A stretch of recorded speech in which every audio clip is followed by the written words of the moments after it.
सर्वप्रथम मैं अपने गुरुदेव श्री पूज्यपाद भक्तिवेदांत नारायण गोस्वामी महाराज जी के श्री चरणों में अनंत कोटि दंडवत प्रणाम करती हूँ। तत्पश्चात समस्त गुरुवर्ग के श्री चरणों में कोटि कोटि दंडवत प्रणाम और आप सब भक्तों के चरणों में भी यथायुक्त दंडवत प्रणाम स्वीकार।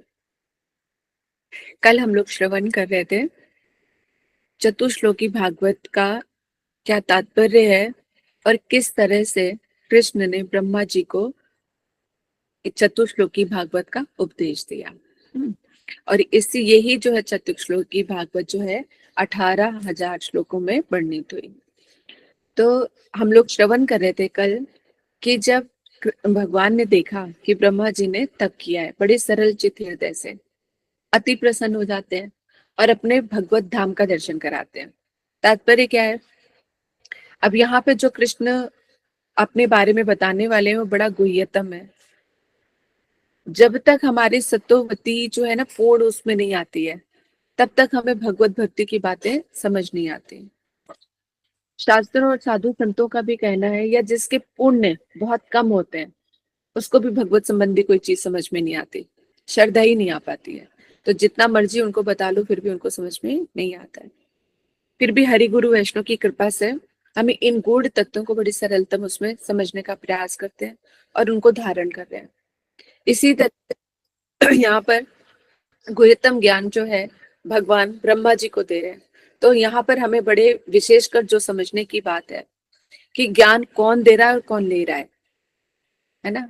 परम तत्व जो भगवान है वो ब्रह्मा जी को ज्ञान दे रहे हैं। यानी ब्रह्मा जी जो है प्रथम जीव है, उनसे बढ़कर धर्म कर्म विचार में हम आगे नहीं हो सकते। ब्रह्मा जी सर्व अग्र, सबसे आगे है, प्रथम जीव है। और उनको जब सृष्टि का इतना बड़ा भारी कार्य संभालने के लिए कहा गया तो वो सोच रहे मैं कैसे करूं, तो उस शक्ति प्राप्ति के लिए भी उन्होंने तपस्या की।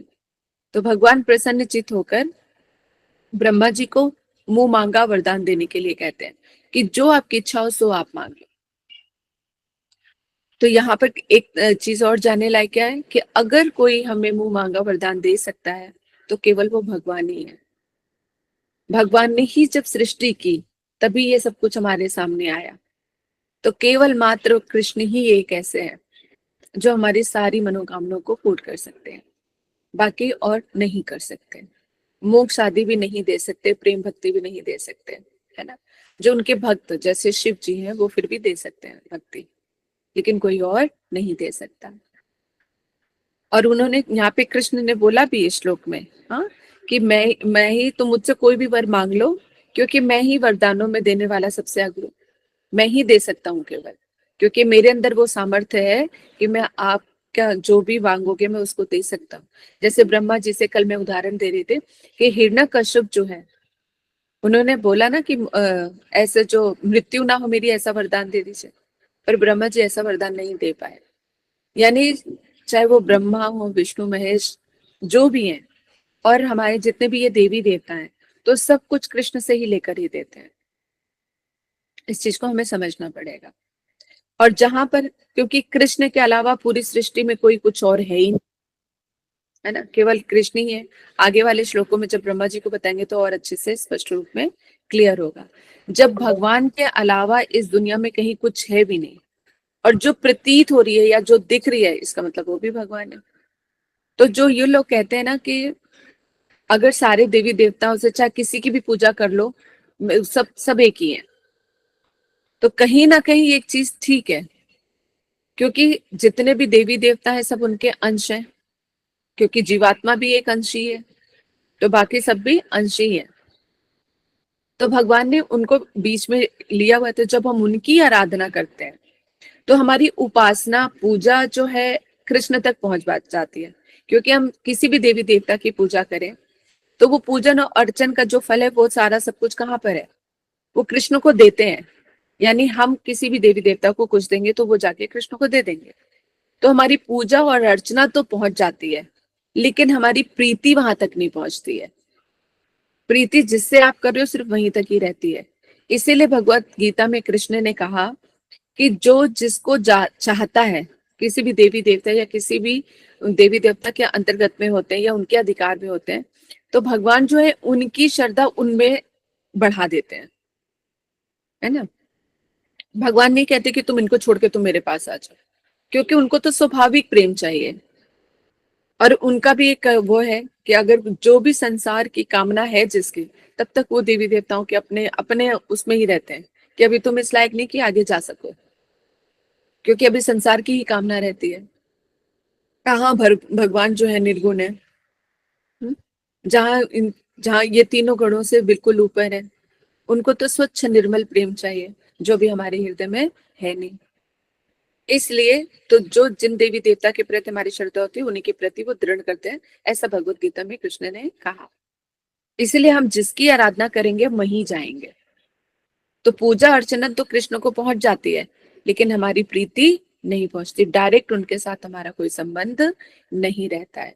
ऐसा नहीं है कि किसी की भी आराधना करके गोलोक धाम पहुंच जाओगे, या सोचो कि एक ही धाम है तो सारे मर के वहीं पर ही पहुंचेंगे, ऐसा भी नहीं है। सबके अपने अपने धाम है, और सब अपने कार्य, अपने अधिकार के अनुसार, अपने कार्य के अनुसार, अपने कर्मों के अनुसार सब अपनी अपनी जगह पे ही पहुंचते हैं, अपने अपने अधिकार के अनुसार ही पहुंचते हैं। जिसकी आराधना करेंगे हम वहीं पे पहुंचेंगे। ठीक है।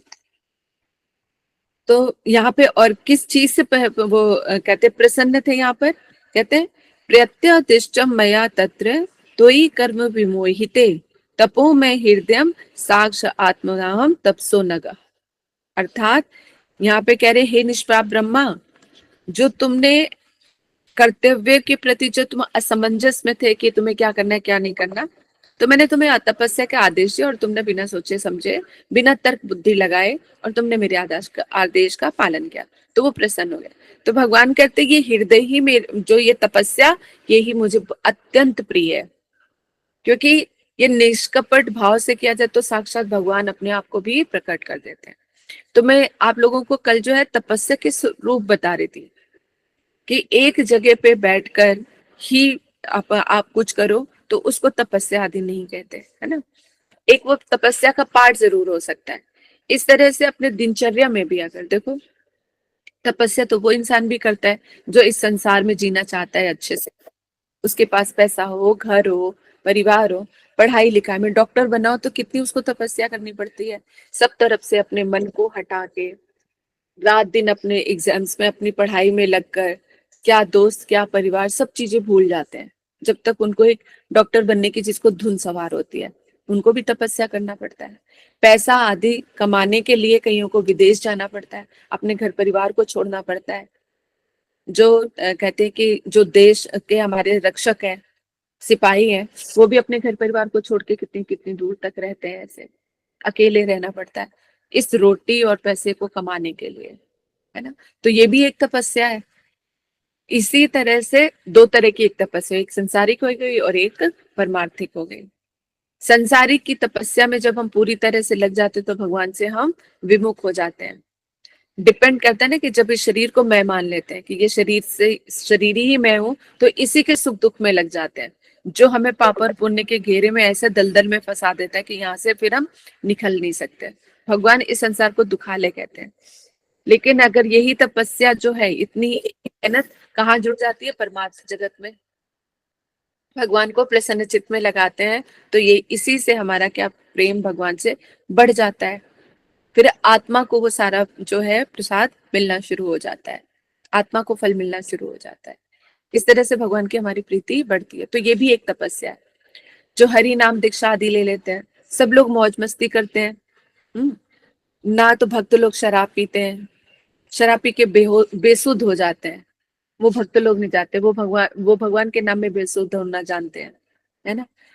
ना लहसुन ना प्याज, कितनी सारी चीजों को छोड़ना पड़ता है। हम्म, वो सब छोड़ते हैं किसके लिए, कृष्ण के लिए, भगवान के प्रेम के लिए। ये किसी तरह से भगवान का प्रेम मिल जाए तो ये भी तपस्या है। किसको बाहर घूमना फिरना नहीं पसंद, लेकिन वो भी फिर अपने उसमें कंट्रोल में होते हैं। धीरे धीरे जब तक संसार और परमार्थ में इंसान झूलता रहता है, तब तक उसको बड़ा टफ लगता है ना, क्योंकि अपनी इंद्रियों को कंट्रोल कर रहा होता है वो। लेकिन जब एक बार रस आने शुरू हो जाता है, जैसे एक बच्चे को जब आप स्कूल भेजते हो, नर्सरी में, तो बच्चा तो घर परिवार में पला बड़ा होता है, तो उसको स्कूल जाना बिल्कुल पसंद नहीं। लेकिन आप लोग क्या करते हो, टाइम पे उठ के उसको बहला के फुसला के कभी प्यार से कभी डांट करके स्कूल भेज दो, क्योंकि आपको पता है कि इसमें परम कल्याण है। फिर धीरे धीरे वो स्कूल जाने लगता है, स्कूल में से धीरे धीरे मन लगने लग जाता है। जब उसके दोस्त आदमी बन जाते हैं तो उसको स्कूल बहुत अच्छा लगने लगता है। फिर वो पहिया चल पड़ता है, यानी बच्चा अपने आप चल पड़ता है, अपनी रिस्पॉन्सिबिलिटी समझता है, पढ़ाई लिखाई की इंपॉर्टेंस समझता है। फिर आपको इतना कुछ करने की आवश्यकता नहीं रहती, क्योंकि वो चल पड़ा, समझ गया। इसी तरह से परमार्थ जगत है।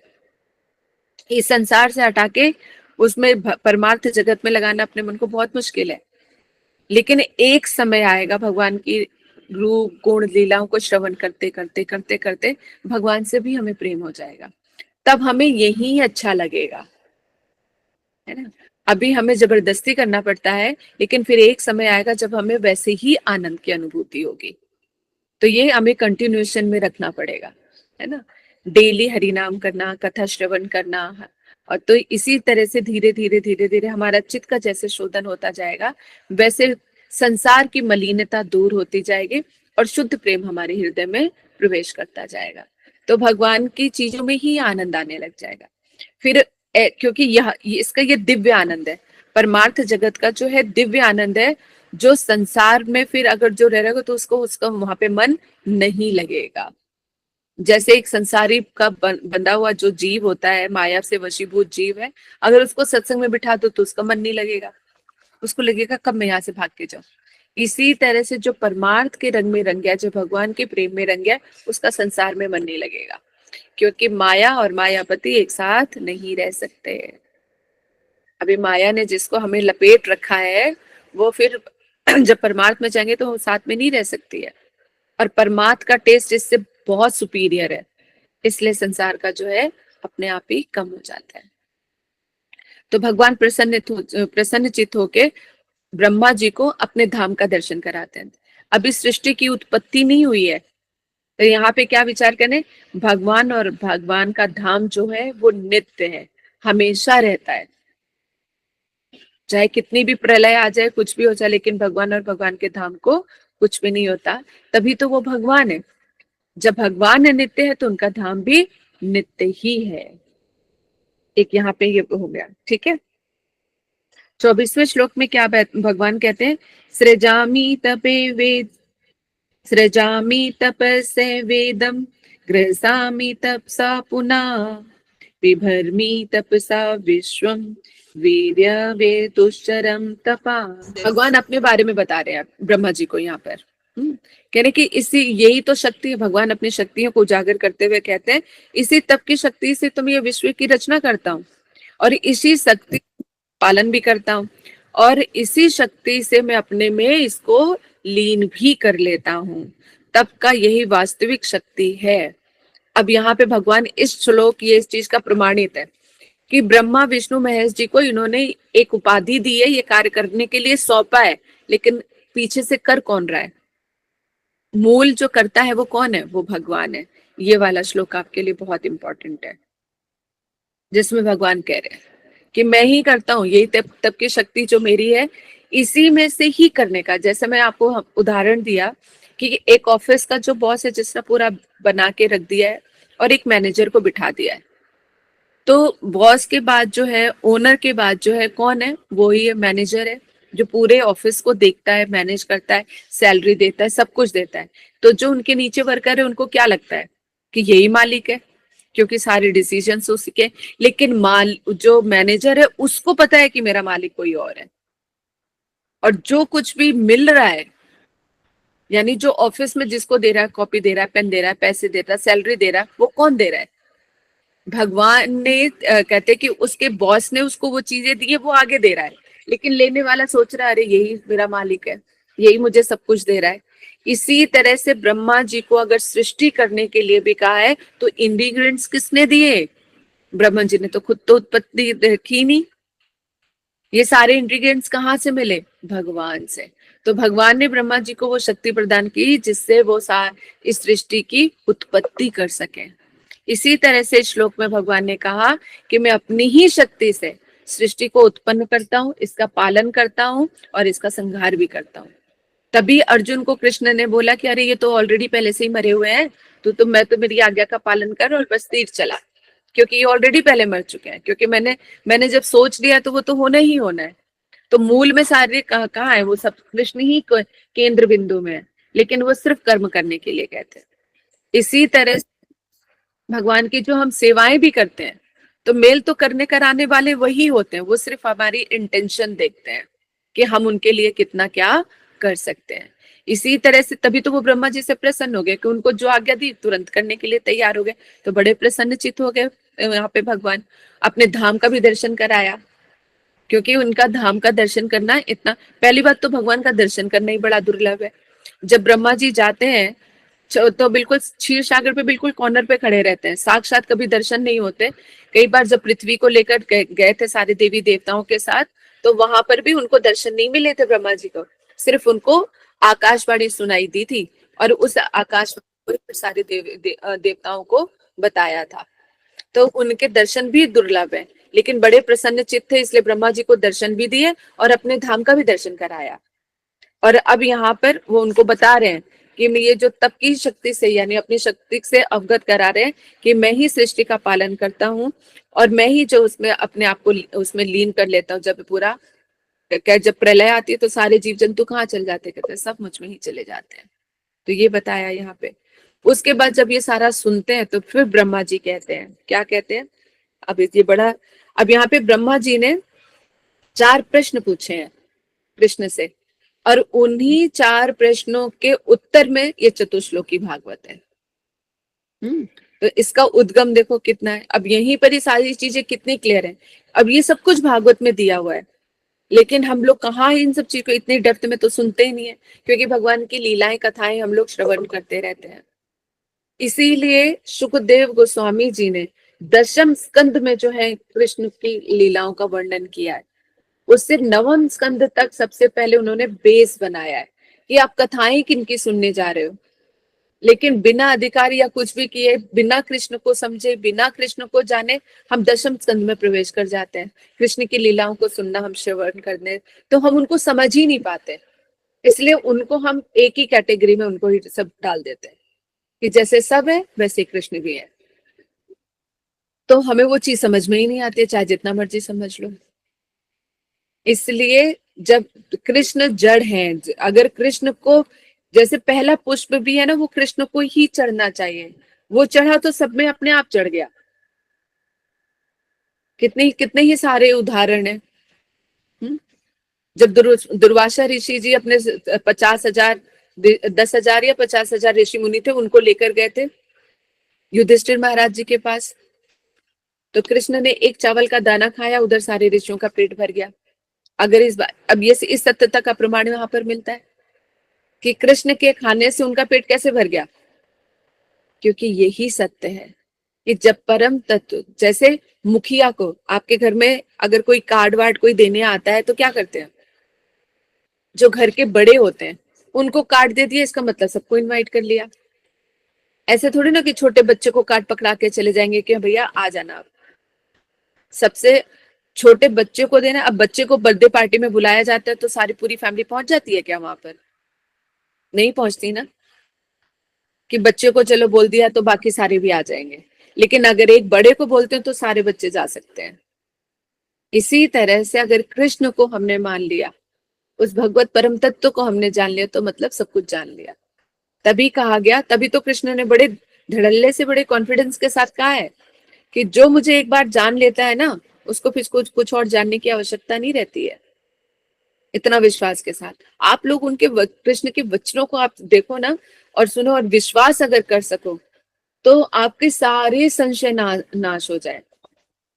लेकिन वहां तक पहुंच ही नहीं पाते हम लोग, बुद्धि नहीं पहुंच पाती है।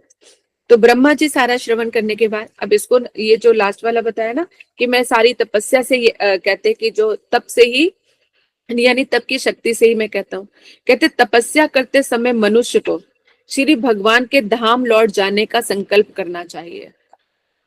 यानी भगवान को प्रसन्नचित करने के लिए जितनी भी ये धर्म शब्द जो बना है ना, किस कारण बना है? जो धर्म से प्रीति करा दे, है। और धर्म वो जो भगवान तक पहुंचा दे। तो इसलिए कहा कि जब हम कोई भी क्रिया या कुछ भी जब हम करें तो हमारा यही होना चाहिए कि भगवत धाम हमें जाना है, क्योंकि संसार में हम परमानेंट नहीं रह सकते।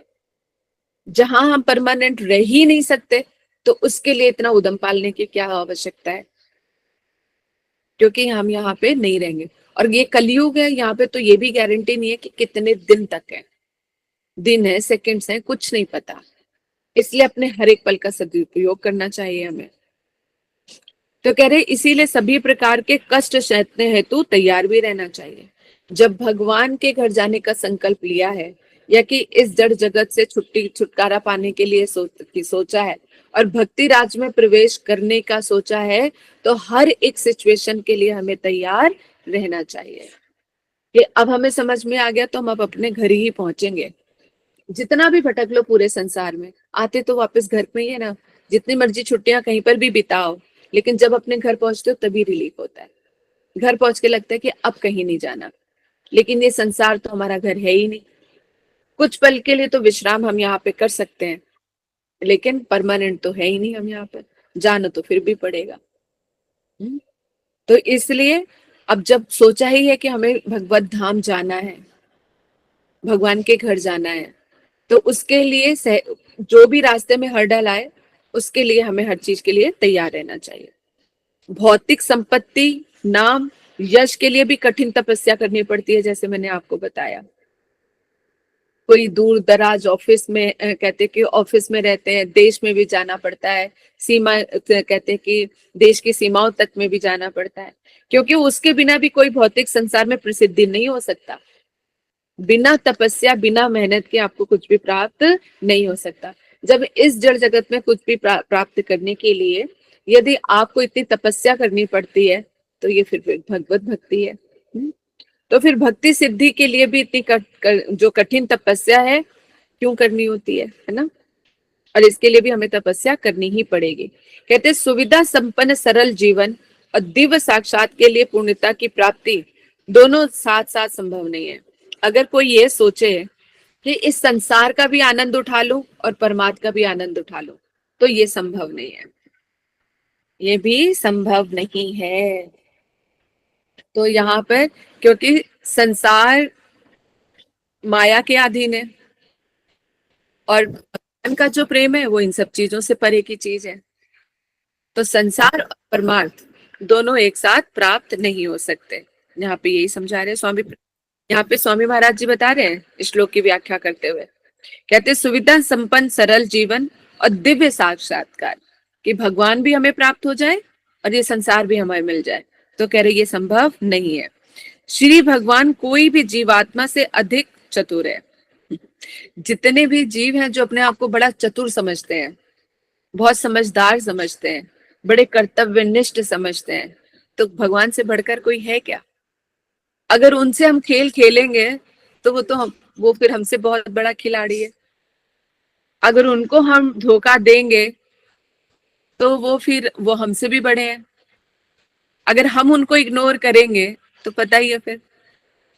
इसलिए उनसे कहाँ छिप सकता है, वो तो हमारे हृदय में बैठे हुए हैं। आपकी एक सांस को भी जानते हैं, गिनते हैं, सब पता है उनको। इसलिए हम भगवान से कभी भी कुछ छिपा नहीं सकते। इसीलिए कहा सरल चित्त में ही भगवान का वास होता है। जहां पे कपटता है वहां पे भगवान का वास नहीं हो सकता।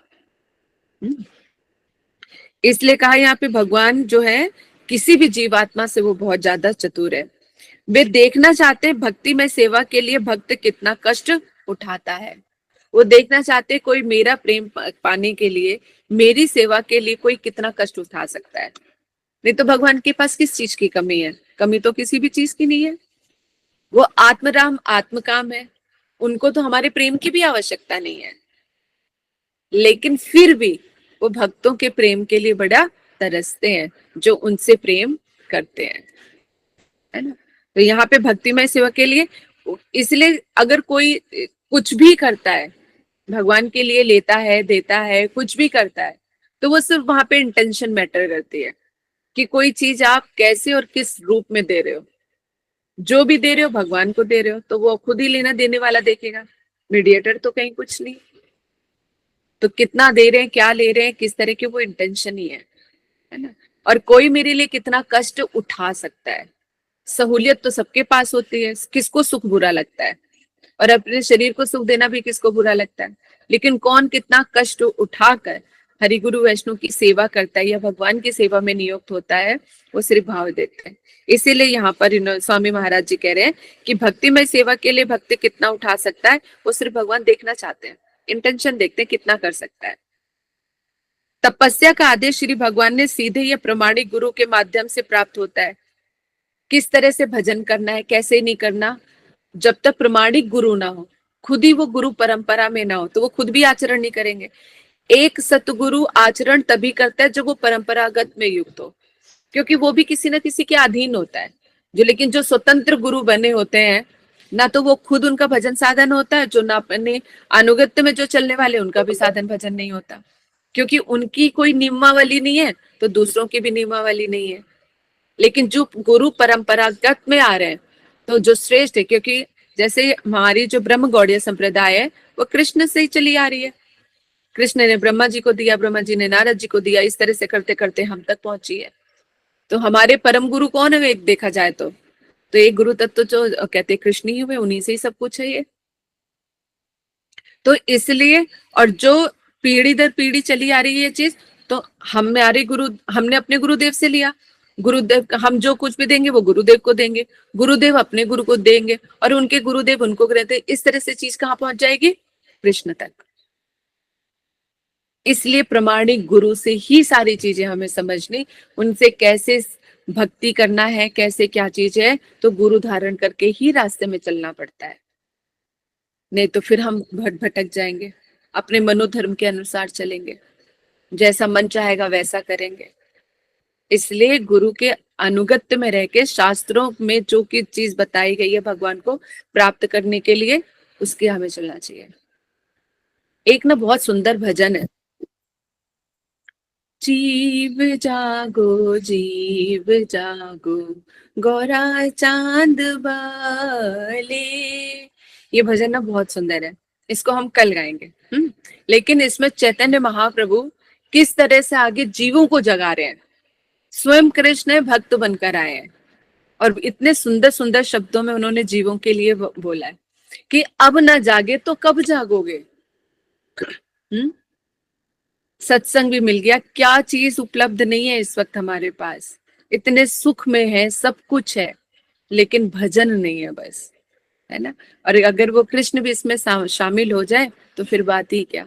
तो कह रहे अगर अभी भी जिसके पास जितना समय भी है, अगर उसमें भी जाके वो भजन में लग जाए तो फिर बात ही क्या है। और सरेंडर करने में बिल्कुल खाली, जैसे जो भी कुछ हमारे पास है अगर किसी को हम सौंप देते हैं, तो फिर हम बिल्कुल बहुत लाइट फील करते हैं, ना चोरी होने का डर, ना किसी और चीज का डर, किसी भी दें, क्योंकि किसी ने रिस्पॉन्सिबिलिटी संभाल ली। और वही चीज अगर हम सरेंडर कृष्ण को कर देते हैं तो बात जाती है, फिर तो हमारे दिल दिमाग में कुछ रह ही नहीं जाता अलग से कुछ प्राप्त होने के लिए, क्योंकि सरेंडर हो गए, कृष्ण अपने आप संभालेंगे। और उन्होंने तो बोला, अगर ज्यादा ही कुछ कृष्ण इधर उधर की बात करें तो सीधा उन्हीं के वचन उन पे डाल दिए कि तुमने तो कहा था कि सब कुछ छोड़ छाड़ के मेरे पास आ जाओ, सारे धर्मों का परित्याग कर दो, केवल तुम्हारी शरणागत ले लेंगे तो मैं तुम्हें सारे पापों से मुक्त कर दूंगा। यानी कृष्ण की शरण ग्रहण करते ही हम सारे पापों से मुक्त हो जाते हैं। लेकिन 100% शरणागति, जितनी जितनी परसेंटेज में आपकी शरणागति है, उतनी ही परसेंटेज में आपके सारे पापों का नाश होगा।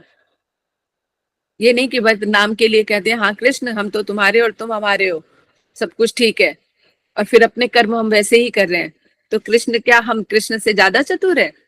कृष्ण कहेंगे ठीक है, जैसे तुमने अपना दिल दिया वैसे ही मैं तुम्हें अपनी भावना भी दूंगा, मैं भी तुम्हें वैसे ही, क्योंकि कृष्ण तो बहुत प्रैक्टिकल है, जो जैसा करता है वो वैसे ही करते हैं।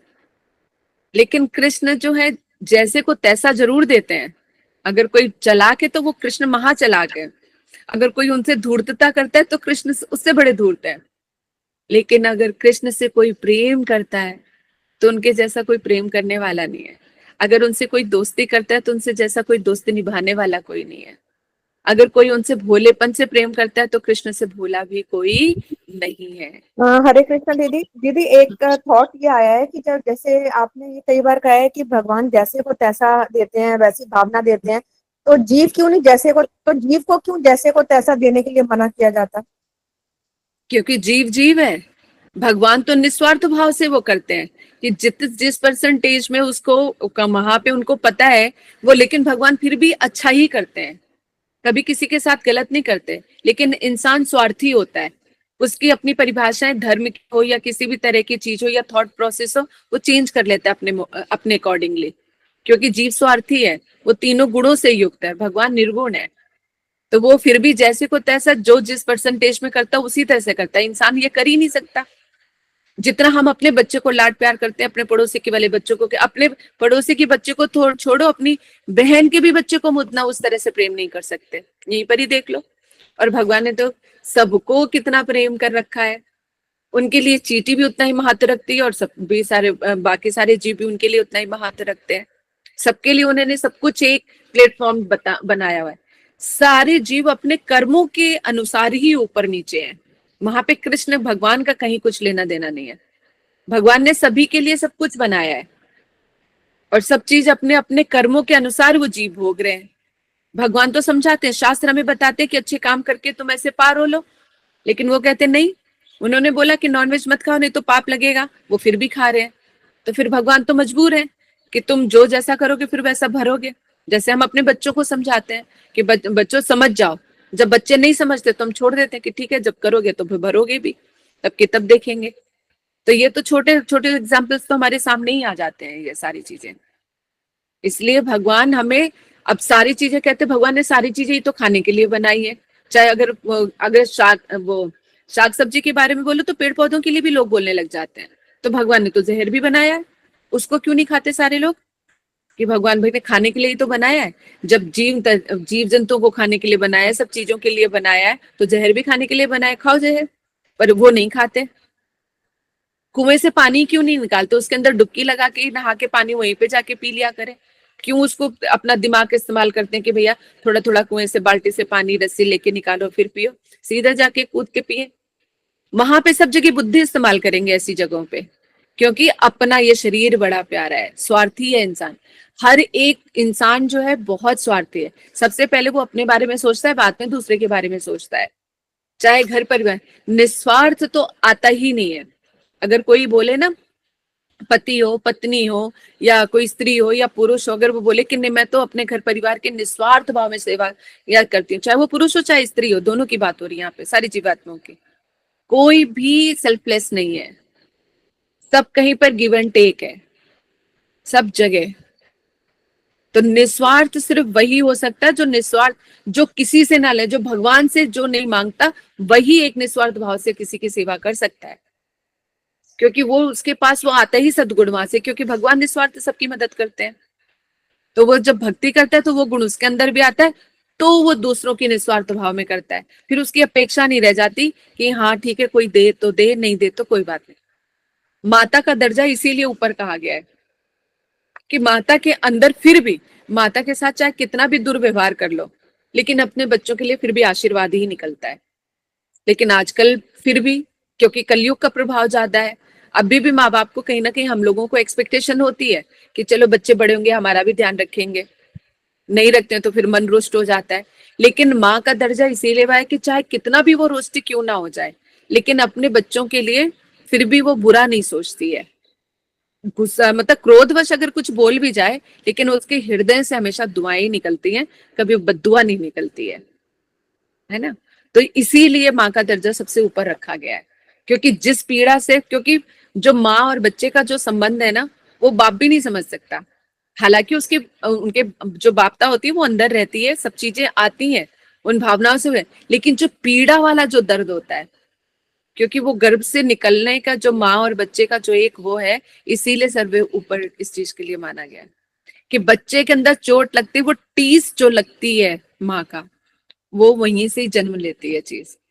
तो बच्चे और इसमें देखो कितना उसको हम समझ पा रहे हैं, है ना। बच्चे और अपनी ममता का उस तात्पर्य, उसमें भी उस प्रेम को हम समझ पा रहे हैं। लेकिन आत्मा और परमात्मा के प्रेम को नहीं समझ पा रहे। जितनी गहराई अपने आत्मज यानी अपने जो हमारे अपने बच्चों से होती है जितनी प्रीति, तो उनसे बिछड़ना, उनसे मिलना कितना दुखदाई और वो होता है सारा, तो उस प्रेम को तो समझ पा रहे हैं।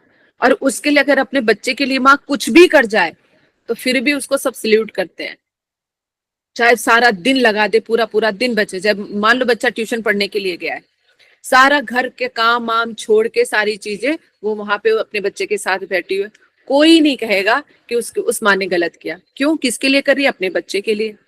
लेकिन वही अपना सारा काम सब कुछ छोड़ छाड़ के अगर भगवान की सेवा में नियुक्त हो जाए तो उसको 100 गालियां पड़ेंगी, जिसके पास कोई और काम ही नहीं है। बच्चे से प्रेम करना सही है, भगवान से प्रेम नहीं कर सकते।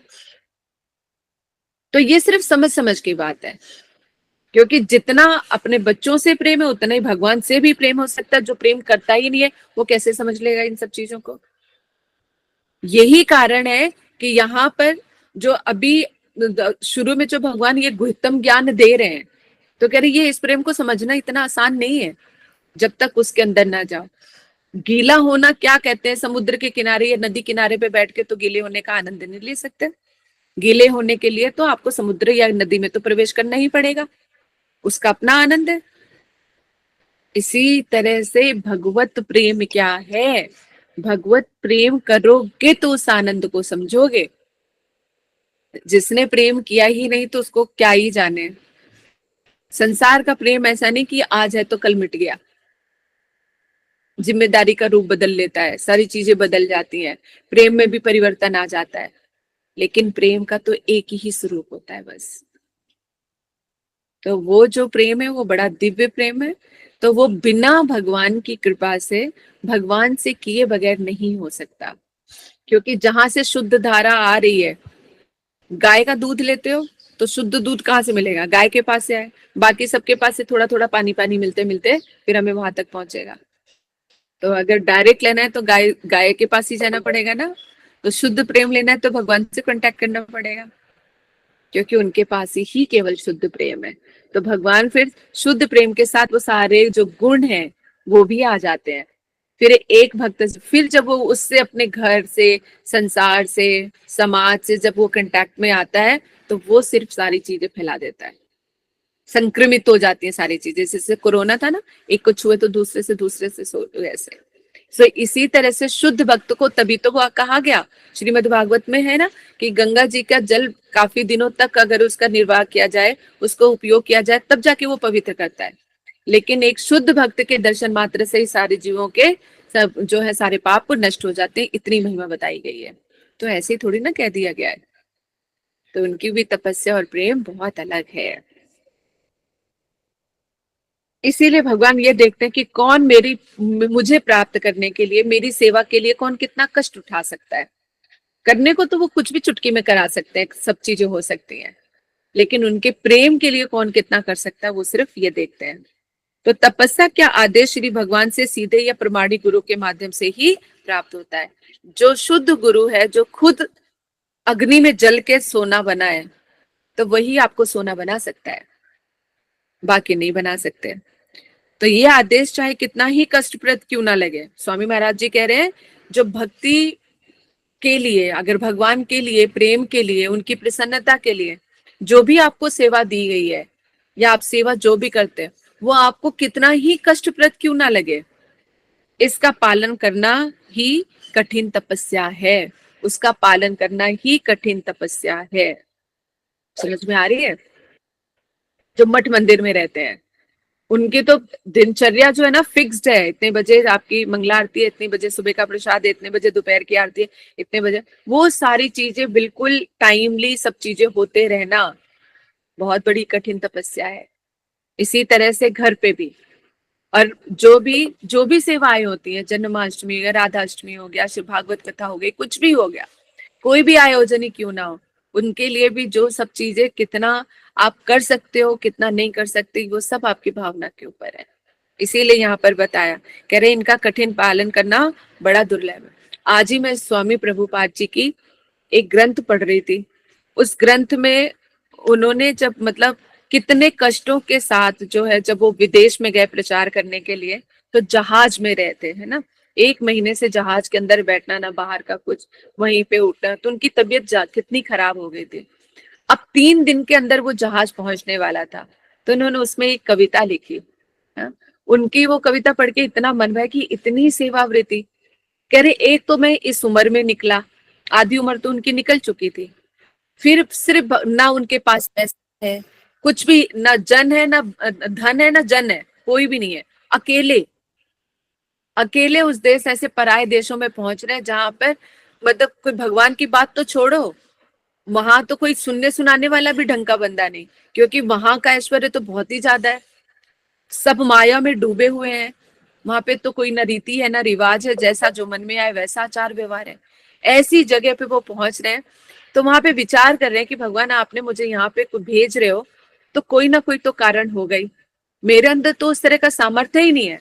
इसलिए वो प्रार्थना करते हैं भगवान से और अपने गुरुदेव से कि आप मुझे ऐसा सामर्थ्य प्रदान कीजिए कि मैं इनके हृदय में कुछ जगह बना पाऊं, मैं नाम करूं तो वो नाम असर कर पाए, क्योंकि मेरे अंदर तो किसी तरह का कुछ है ही नहीं।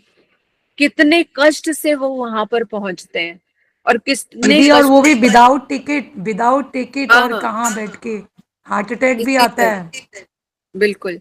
तो इतने टफ टफ ये जो तपस्या की वहां तक पहुंचने के लिए, और मतलब इतने दूर दराज में कैसे वो गए होंगे गुरुदेव की आज्ञा पालन करने के लिए, और अपने गुरुदेव से ज्यादा मिले भी नहीं, लेकिन उसके बावजूद भी उनके अंदर ऐसी मतलब गुरुदेव के वाणी का आदेश, कि मेरे गुरुदेव ने आदेश दिया और उस आदेश पे चल पड़ना।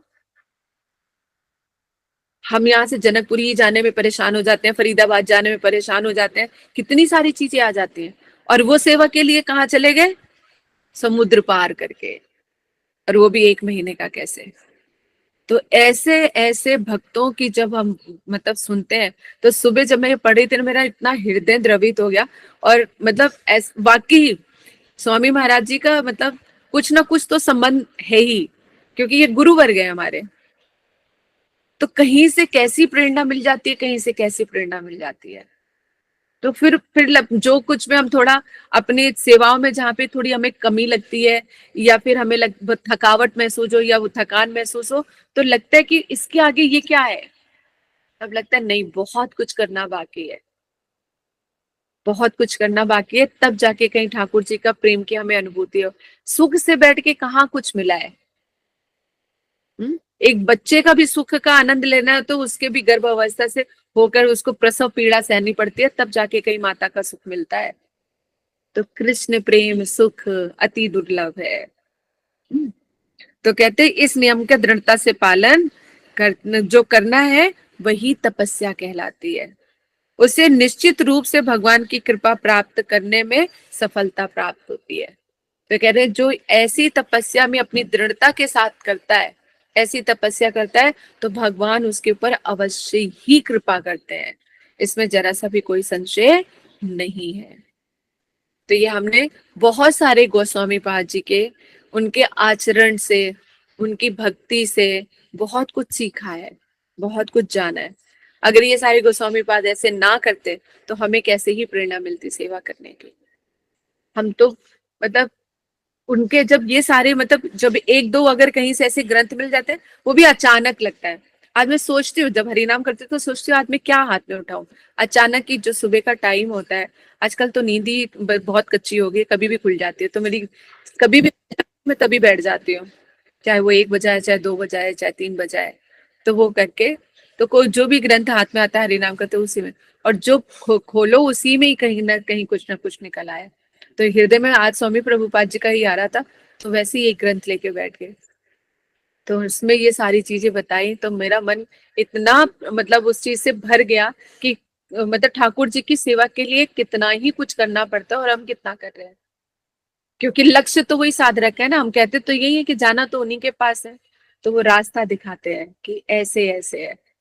फिर उसी में मैंने ये पढ़ा, जीव जागो गौरा चांद्र बल्ले, कि कैसे चैतन्य महाप्रभु स्वयं कृष्ण ही आके भक्ति का रास्ता करके दिखा रहे कि अरे मेरे जीवो, मेरे प्यारे जीवो, तुम मेरे पास आ जाओ, मैं तुम्हें बताता हूँ कि कैसे चलना है।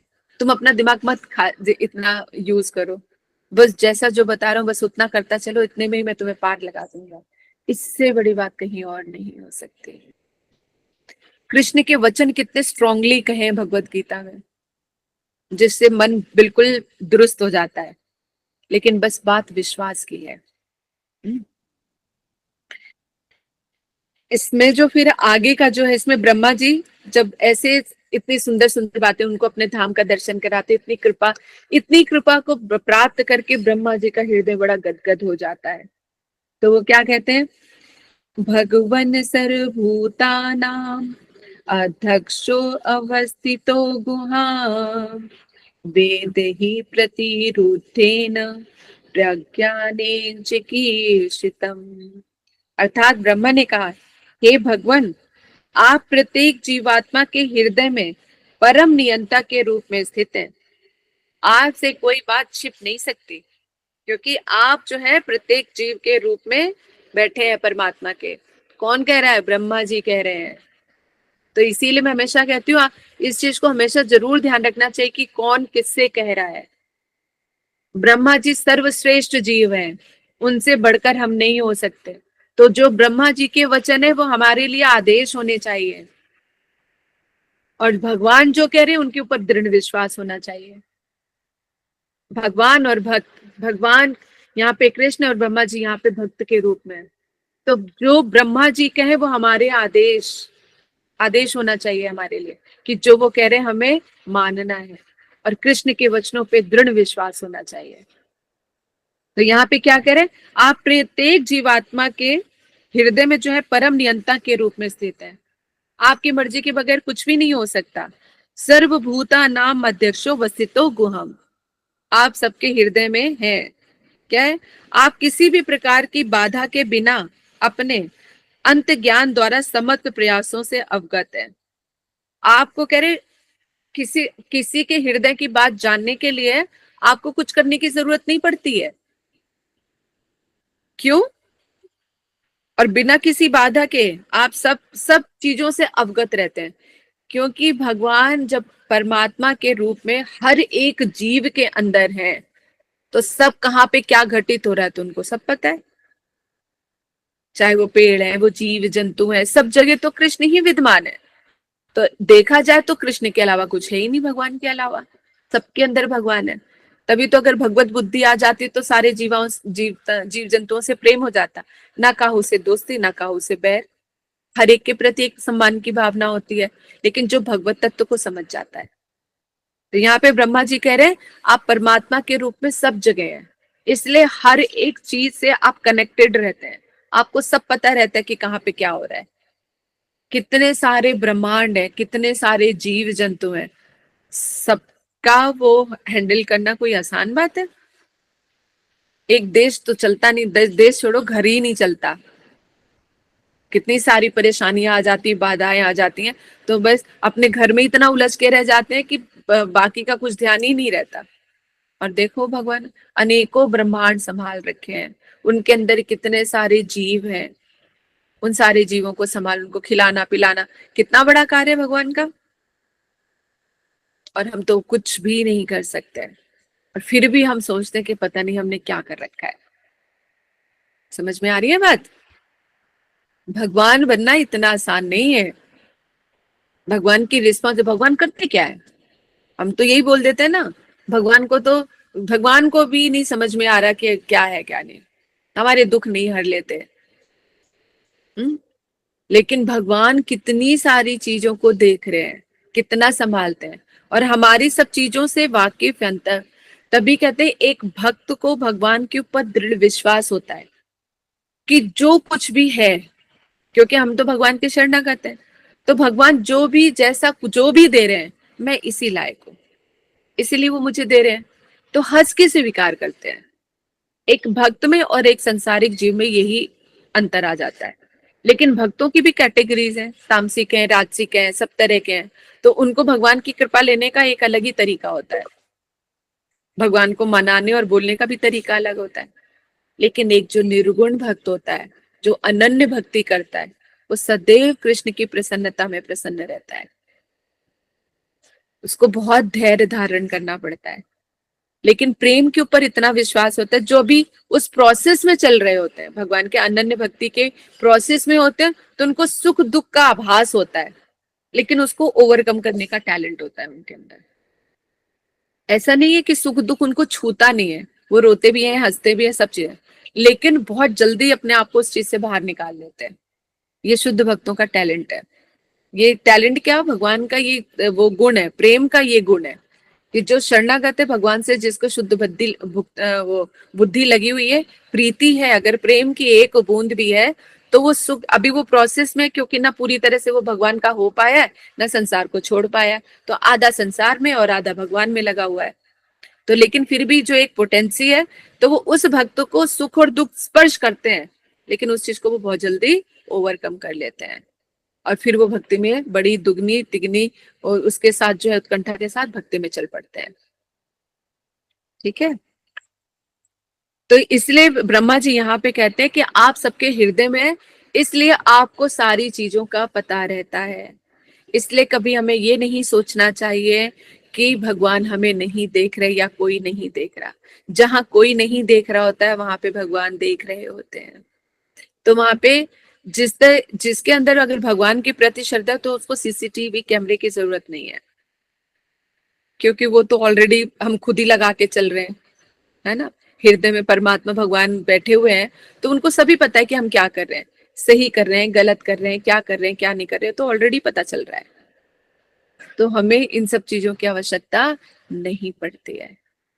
लेकिन एक भक्त को बहुत सरल चित्त से, जो सरलता से भगवान भक्ति में लगता है ना, उसको किसी तरह का कुछ होता ही नहीं है, ना उसको जलन है, ना ईर्ष्या है, किसी भी तरह की नहीं है।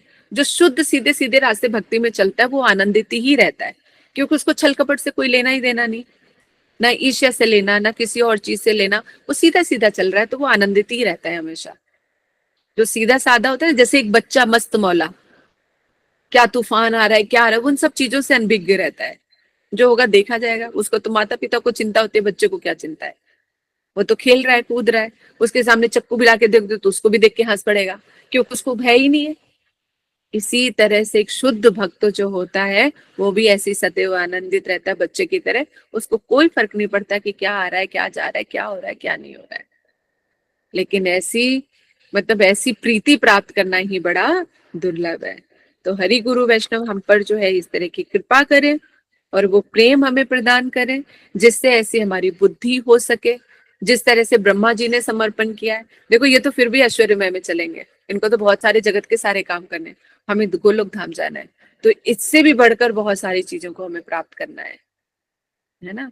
तो प्रहलाद महाराज जी जैसे बड़े कष्ट नहीं, हमारे घर वाले क्या हमें इतने दुख देते हैं जिस तरह से हिरण्यकश्यप ने प्रहलाद महाराज जी को दिया। बेचारे प्रहलाद महाराज जी तो यही रो रो के तो परेशान हो जाते कि मेरे पिता ने मुझे सांपों से कटवाया, मुझे आग से जलवाया। लेकिन प्रहलाद महाराज जी ने बिल्कुल इस चीज की परवाह नहीं की। जब भी उनको कोई कष्ट आता तो वो सिर्फ भगवान का नाम लेते हैं, और जलने से भी नहीं, ये भी नहीं कहा कि मैं नहीं अग्नि के पास बैठूंगा, या ये भी नहीं कहा कि भगवान मुझे बचा लो, कभी भी। अभी तो ये दास भाव में, देखो दास भाव के भक्त हैं ये अभी प्रहलाद महाराज जी, और हम अपने आप को क्या कहते हैं, माधुर्य भाव के भक्त हैं। कितना, कहाँ धरती और कहाँ आसमान। चाहत तो आसमान की है, लेकिन धरती पे भी नहीं टिक पा रहे अभी। प्रहलाद महाराज जी जैसी भी सहन शक्ति नहीं है हमारे अंदर, और उनकी जितनी नाम में श्रद्धा है उतनी श्रद्धा भी हमारी नहीं रही। तो अभी तो हम यहीं से ऊपर नहीं उठे, तो ऊपर की तो बात ही छोड़ दो। जरा सा कष्ट आता है तो हम हाहाकार मचाने लग जाते हैं। तो यहाँ पे प्रहलाद महाराज जी न किसी तरह की चिंता की, या उन्होंने कभी भगवान को पुकारा कि तुम मुझे बचा लो, आके पहाड़ से मुझे गिरा रहे, मुझे आप बचा लो। उनको धक्का दिया तो वो गिर गए, क्योंकि भगवान के ऊपर भरोसा था, अगर तुम बचाना चाहते हो तो बचा ही लोगे, अगर तुम बचाने नहीं चाहते तो मैं जिंदा रह के क्या करूंगा। इसलिए उनको जो करते थे वो करने देते थे। ना पिता से कोई उन्हें शिकायत की कि आप ऐसा ऐसा क्यों करते हो। उस चीज के लिए जरूर शिकायत करते कि पिताजी आप अपना ये हट छोड़ दीजिए, आप भगवान के शरणागत क्यों नहीं हो जाते। इसके अलावा उन्होंने अपने पिताजी को किसी भी चीज के लिए नहीं कहा कि आप मुझे इतना क्यों दुख दे रहे हैं, आप ऐसे कि पिता हो के आप ऐसा कैसे कर सकते हैं, कभी नहीं कहा। छोटे से बालक हैं। प्रहलाद महाराज जी की जीवन से कितनी शिक्षाएं हैं जो हमें ग्रहण करनी चाहिए। वो हमें भक्ति में बल देती हैं। उनके जैसा कष्ट तो हमें नहीं मिलता, इतना तो हम जानते ही हैं, है ना। अपना अगर हमें कोई एक बात बोल देता है तो उसी में हम उड़ते रहते हैं। लेकिन कहा ना कि सुख और दुख स्पर्श करते हैं, लेकिन भक्त लोग बड़ी जल्दी ओवरकम कर लेते हैं उस चीज को, बहुत जल्दी उसका सोल्यूशन मिल जाता है, क्योंकि भगवान के नाम में इतनी शक्ति है। इसलिए प्रहलाद महाराज जी जैसा नाम में विश्वास और उतना धैर्य, तो उनके जैसा कष्ट तो हमारे जीवन में नहीं है। तो फिर काहे का डर है, फिर भक्ति करो अच्छे से, ठीक है ना। तो बस इन्हीं प्रार्थनाओं के साथ कि हरि गुरु वैष्णव हमारी बुद्धि ऐसे ही करें, ताकि हम अपने ठाकुर जी को निस्वार्थ प्रेम कर सके। कृष्ण से कुछ नहीं चाहिए, कृष्ण ही हमें चाहिए, उसके अलावा कुछ नहीं चाहिए। जो जैसे हम हैं, जो दे दे बहुत अच्छा, जो नहीं दे वो उनकी इच्छा। तो जो जिसमें वो जैसे में रखेंगे हम वैसे में रहेंगे, जो हमें वो देंगे उतना ही हम ग्रहण करेंगे। अपने मुख से हमें कुछ नहीं मांगना है, इतना ही अभी करके चले तो शायद कहीं पर पहुंचेंगे, ठीक है। चलिए, वांछा कल्पतरुषा कृपा सिंधु एव च पतितानां पावनेभ्यो वैष्णवभ्यो नमो नमः।